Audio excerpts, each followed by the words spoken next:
Təbliğat yazır Zelenskinin düşdüyü vəziyyətə baxanda çox da çətin deyil. Yəni təsəvvür etmək yazmaq istəyir. İlham Əliyev nələr çəkib, hansı təzyiqlərlə, Bəli, o üzlərlə vaxt İlham razılaşıb. Əliyev də dedi Mən ki, Qarabağın azad olunmasında Əliyevə qarşı həmişə müsbət fikirdəyəm. baxın, elə Qarabağın azad olunmasına da İlham Əliyev dedi ki, siz bilmirsiniz, müharibə qutandan sonra dedi ki, siz bilmirsiniz ki, mən müharibənin gedəcəm nə qədər böyük təzyiqlərlə üzə qaldım. Eyni ilə baxın, İlham Əliyevi də dəfələrlə Qarabağ məsələsində güzəştə məcbur eləmək istəyiblər. Minsk qrupudur, ATƏT-dir və s. və s. Hətta Heydər Əliyev Lisabon samitinin bitmə müddətini bir neçə saat uzatdı, təki o Lisabon samitinin yekun aktına Qarabağın da adı salınsın, amma onu bir kompromis bir variant tapdılar. Bizim Qarabağ məsələsi Rusiyanın işğal elədiyi ərazilərlə eyni siyahıya salınmadı, amma ATƏT-in sədrinin xüsusi bundan bağlı bəyanatı oldu. Ondan da sonra dəfələrlə İlham Əliyevi də məcbur eləmişlər. Heç bir sənəddə İlham Əliyev hər hansı bir şəkildə Qarabağ rəhbərliyi ilə görüşdü, Qarabağa statusun verilməsi heç bir razı olmayıb. Yaxşı, niyə Zelenski razı olmalıdır? İşğaldır, bizim də ərazimiz işğal olmuşdu. Ukraynanın da ərazisi. Onda elə İlham Əliyev götürüb Qarabağı verərdi ermənilər, deyərdi vəssalam, sülh naminə. Elə burada da dünya müharibəsi başlaya bilərdi. Bir tərəfdə Türkiyə, Pakistan, ortada Rusiya, Avropa və s. və s. Bugün görsənən budur ki, nəyin bahsına olursa olsun Ukraynanı təslim eləməsiyle. Bu da aydın məsələdir. Ukrayna əgər bu müharibədən salamat çıxacaqsa, Avropanın ən güclü dövlətlərindən biri orada. Bu Ukraynanın həm təbii ehtiyatlarla bağlıdır, həm Ukrayna xalqının əməksevərləri ilə bağlıdır.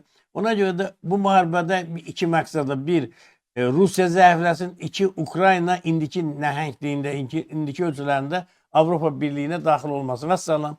Yəni, həm Ukraynanı zəiflətmək istəyirlər, həm də görünən budur. Çünki bu günə qədər Ukraynaya lazım olan silahlar verilmir. Ukraynanın hava məkanı bağlanmır. Ukraynaya tutaq ki, Rusiyaya lazım olan təzyiqli, hətta sanksiyaların özü belə Ruslar lağ eləyirlər, deyirlər ki, sanksiyalar tətbiq olundan sonra biz biraz da inkişaf eləmişik. Yəni, faktiki olaraq hadisələr göstərir ki, heç də üzdə deyilən kimi deyil. Arxada məqsəd həm Ukraynanı zəiflətmək, həm də Rusiyanı zəiflətmək məqsədi güdür. Vəssalam. Aydındır. Deməli, bu hadisədən üçü çıxmamış, belə deyim, Ağ Evdə baş verənlərin Trump Ukrayna hərbi yardımı dayandırdı və daha doğrusu belə deyək, Bidenin dövründə yəni təsdiqlənən yardımlar gələcək, lakin ondan sonraki dövr üçün heç bir hərbi yardım paketinin ayrılması nəzərdə tutulmur. Yəni bu çox məncə pis xəbərdir Ukrayna üçün, çünki Avropalılar hər nə qədər çalışsalar da Amerika qədər silah istehsal edə bilmirlər. Çox təəssüf ki, Avropa ümumiyyətlə uzun illərdir rahatlıq şəraitində yaşayıb və belə incə məqamlara fikir verməyib, açıq etiraf etmək lazımdır. Eyni zamanda həmin görüşdən sonra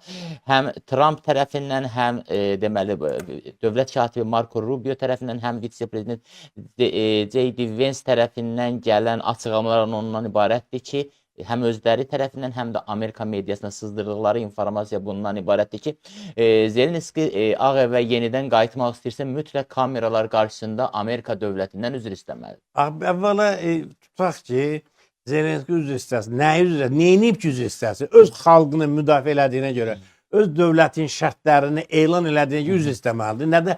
Nə deyib Amerika xalqının əleyhinə nə deyib ki? Nədir? Təhqir nədən ibarətdir? Trump'a necə təhqir elədi? Desin də Trump onu itələdi əleyhinə danışmağa. Vance bir vitse-prezidenti, düzdür, böyük bir dövlətin vitse-prezidenti, amma Ukraynanın da lideri, Ukrayna xalqının suverenidir, yəni təmsilçisidir. 10 dəfə sözünü kəsdi. Orada Zelenski çox təhqir olundu. Axırda Zelenski saxlaya bilmədi, bir söyüşlə söyledi ki, yəni bəsdir də sən jurnalistlərin gözünün qarşısında mənə bu cürə təhqir edirsən. Bu bir, ikincisi o şeylər hamısı fake'dir. Ay nə bilim, hərbi yardım kəsilib. Amerika hərbi yardımı kəsməyibdi. Hərbi yardımın kəsilməsi ilə bağlı Konqresin qərarı lazımdır.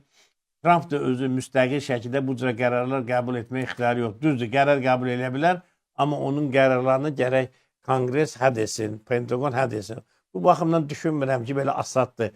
O bir dənə göstəriş verib ki, Ukrayna yardımı kəsməyin mümkünlüyü haqqında araşdırma aparsın. Bu nə deməkdir? Araşdırma aparıb deyəcəklər ki, bu yardımı kəsə bilmərik, vəssalam.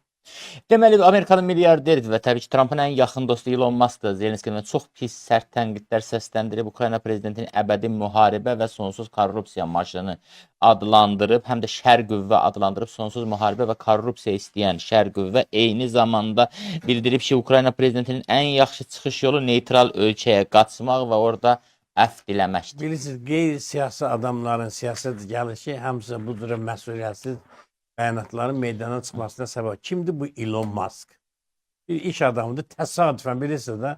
Dünyanın ən varlı adamlarından Nə biri. olsa dünyanın varlı adamı o demək ki, dünyanın ən ağıllı adamıdır, ən siyasi adamıdır, ən vicdanlı adamdır, ən namuslu Yox, mən adamdır. sadəcə faktı fiks edirəm ki, bu adamdır. Yaxşı, o bir məşhur məsələ var, deyir ki, eşiyə kitab yükləyəndə o alim olmaz. Elə eyni dərəcədə də ağlı olmayan, bir mədəniyyəti olmayan bir adam nə qədər pulu olur olsun, o bir normal, sağlam adama çevrilə bilməz ki, onun nə ixtiyarı var ki, Ukraynanın daxili işlərinə qarşı, Ukraynanın prezidentinə qaç get, başqa ölkəyə, neyniyəcəksən, getməyəcəksən, sən gedib Ukraynada dövlət çevriliş edəcəksən. Bu bir, ikincisi, Zelenski 100 dəfə deyir ki, bizə sülh, hava, su kimi lazımdır. Bu Zelenski iddia edir ki, o müharibənin uzadılmasına maraqlıdır. Zelenski nə kimi var? Bu bir, ikincisi, əgər Elon Musk'ın əlində Zelenski korrupsiyasına bağlı hər hansı bir fakt varsa, faktı qoysunlar. Yoxsa təbliğat məqsədi ilə mən də deyə bilərəm. Ya Trump korrupsiyanın biri, Elon Musk oğlunun biridir, dəladuzun biridir. Ha, nə olsun? Fakt qoymaq lazımdır ortalığa. Hansı başda hesabı var, hansı pulu mənimsəyib, necə mənimsəyib. Axı belə olmaz, elə sən dur, Amerikanın əvvəla Elon Musk Zelenski ilə nə dünya siyasətində roluna görə, nə də statusuna görə uyğun adam deyil. O, Amerikada 10-cu, 20-ci adamdır. Onun Ukrayna prezidenti haqqında bu cür bəyanatlar verməsi başından yekəlikdən başqa bir şey deyil. Ya sənin pulun var, sən bir xalqın seçdiyi lider haqqında nə ağzına gələn danışır. Və Amerikada indiyə qədər bu cür təsadüfən milyarder olan adamlar çox olub, bilirsiniz. O Almanın sahibi əvvəlcə sosial şəbəkədən 10 dənə milyarder çıxdı. İndi də bu bir sahədə əli tutub belə lori dillə desə, biraz pul qazanıb. Pul hələ hakimiyyət demək deyil ki. Bu siyasət Amerika dövlətinin sizə təməllərini sarsıdırmı? Onun müttəfiqlərinin sıralarını seyrəldirmi? İndiki halda Trump hakimiyyətinin bu qısa müddətdə apardığı siyasət həm Amerikanın imicini çox ciddi şəkildə zədələyib, həm ümumiyyətlə siyasətdə indiyə qədər görünməmiş bir göbutluq nümayiş etdirilib, həm də faktiki olaraq göstərir ki, bu adamlar təsadüfən hakimiyyətə gəlirlər. Yoxsa nə diplomatik qaydalara əməl edirlər, nə siyasi etikaya əməl edirlər, nə beynəlxalq hüquqa hörmət edirlər, nə də özlərini hörmət edirlər. İndi Zelenski Trump'a deyə bilər ki, çıx get Amerikanın prezidenti ilə, qaç get başqa bir ölkəyə. Deyə bilər. Kim deyə bilər? Nə olsun sən böyük dövlətin təmsilçisi? Sən böyük dövlətin təmsilçisi o deməkdir ki, başqa bir xalqın prezidenti. Hətta mən Ukrayna qoyuram qırağaya. Ən kiçik 80.000 əhalisi olan Andorranın başçısına belə nə Trump, nə də Elon Musk eləncə bir şərt qoya bilməz ki, sən çıx get oradan. Hücum eləyə bilərsən, gəlib Qəddafi kimi, tutaq ki, Qəddafini öldürdüyü kimi öldürə bilərsən, Saddam Hüseyin kimi Saddam Hüseyni asa bilərsən. Amma hamımız da bilirik ki, nə Saddam Hüseynin asılması, nə Qəddafini öldürməsi, nə başqalarının başına gətirən oyunların heç biri nə demokratiya naminə, nə dünyada sülhü qorumaq naminə deyil. Əgər bu Amerikanlar belə bu cür sülh tərəfdarıdırsa, nəyə görə İraqda müharibə elədilər? Nəyə görə Suriyada uzun illərdir neçə milyon adam ölüb, ölkə əhalisinin 60-70% Suriyanı tərk edib, necə bu münaqişənin yoluna qoymaq, əksinə qızışdırırlar, orada PKK-nı dəstəklər, SBD-ni dəstəklər, gündə bir dənə tutaq ki, orada terörist təşkil yarar. Niyə? Bir qədər kobud görünsə də bu versiyada sizin münasibətinizi öyrənmək istəyirəm. Zelenskinin fiziki məhvi Ukraynanın xilasına yol açarmı? Mənə elə gəlir ki, artıq Ukrayna xalqı elə bir vəziyyətdədir ki, kimsə Ukrayna xalqını söhbət, bu da Zelenski. Bizə nə gəlir ki, Ukrayna deyəndə Ukrayna bərabər Zelenski. Zelenski tək bu siyasət apara bilməz. Əgər onun xalq arxasında durmursa, həm fikirləri yoxdursa, Ukrayna ordusunun generalları, başçıları bu siyasət dəstəmirsə, deputatları dəstəmirsə, nazirlər dəstəmirsə, Zelenski kimdir ki, təhlidə bu siyasət aparsın?